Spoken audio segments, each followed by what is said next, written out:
اعوذ باللہ من الشیطان الرجیم بسم اللہ الرحمن الرحیم نحمدہ و نصلی علی رسولہ الکریم اما بعد اعوذ باللہ من الشیطان الرجیم بسم اللہ الرحمن الرحیم رب اشرح لی صدری ویسر لی امری واحلل عقدۃ من لسانی یفقہوا قولی۔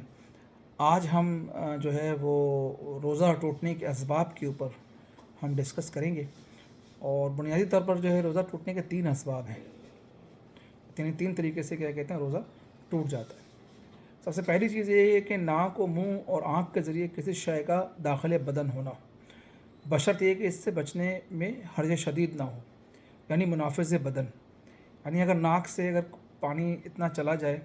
کہ حلق کے اندر داخل ہو جائے، یا منہ کے تھرو یا آنکھ کے ذریعے سے اگر کیا کہتے ہیں کوئی ڈراپ یا کوئی اس طرح کی چیز روزے کی حالت میں ڈالتے ہیں اور کیا کہتے ہیں وہ آپ کو وہاں تک پہنچ جائے حلق تک، تو روزہ ٹوٹنے کا امکان ہو جاتا ہے۔ ہاں، اگر کوئی اس طرح کی چیزوں کو اس سے بچنا محال ہو، یعنی پاسبل ہی نہ ہو، یعنی کہ شدید تکلیف ہے کوئی اور ڈاکٹر نے کیا کہتے ہیں کہا ہوا ہے کہ جی یہ دوا یوز کرنی ہے، اور وہ دوا کیا کہتے ہیں آپ نے یوز نہیں کریں گے تو مینڈیٹری ہے، مطلب تو آپ روزہ بھی رکھنا مشکل ہو جائے گا، تو الگ بات ہے۔ لیکن نارمل کنڈیشن کے اندر ناک، منہ، آنکھ کے ذریعے کسی شے کا بدن میں داخل ہونا، چاہے پانی ہو، چاہے کیا کہتے ہیں کوئی اور چیز ہو جس سے کیا کہتے ہیں تری محسوس ہو جائے گلے کے اندر۔ دوسری چیز ہے کہ قے ہو جائے، لیکن قے کی جو ہے وہ 3 شرائط ہیں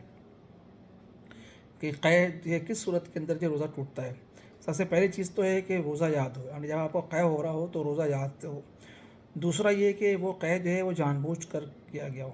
یعنی کہ آپ نے گلے میں انگلی ڈالی، آپ کو کیا کہتے ہیں قے ہو گئے، یا قے محسوس ہو رہا تھا لیکن ہو نہیں رہا تھا، لیکن آپ نے زبردستی کی، جان بوجھ کر آپ نے ایسا عمل کیا،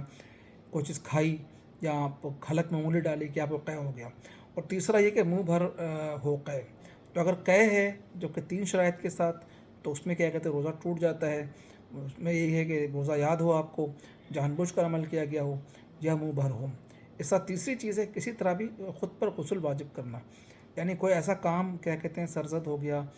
جس سے کیا کہتے ہیں غسل کیا کہتے ہیں واجب ہو گیا، تو بھی کیا کہتے ہیں روزہ ٹوٹ جائے گا۔ تو روزہ ٹوٹنے کے 3 اسباب ہم نے کیا کہتے ہیں اس لیکچر کے اندر ڈسکس کیے ہیں۔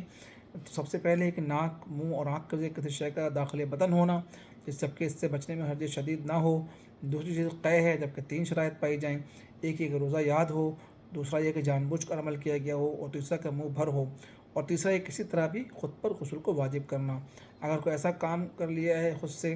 کہ جس کے آپ کے عمل کرنے کی وجہ سے آپ کے اوپر اگر غسل واجب ہو گیا ہے، تو بھی روزہ کیا کہتے ہیں ٹوٹ جائے گا۔ تو آج میں اس لیکچر کو یہیں تک رکھتے ہیں۔ اللہ تعالیٰ ہمیں اس کو سمجھنے اور اس پر عمل کرنے کی توفیق عطا فرمائے۔ وآخر دعوانا ان الحمد للہ رب العالمین۔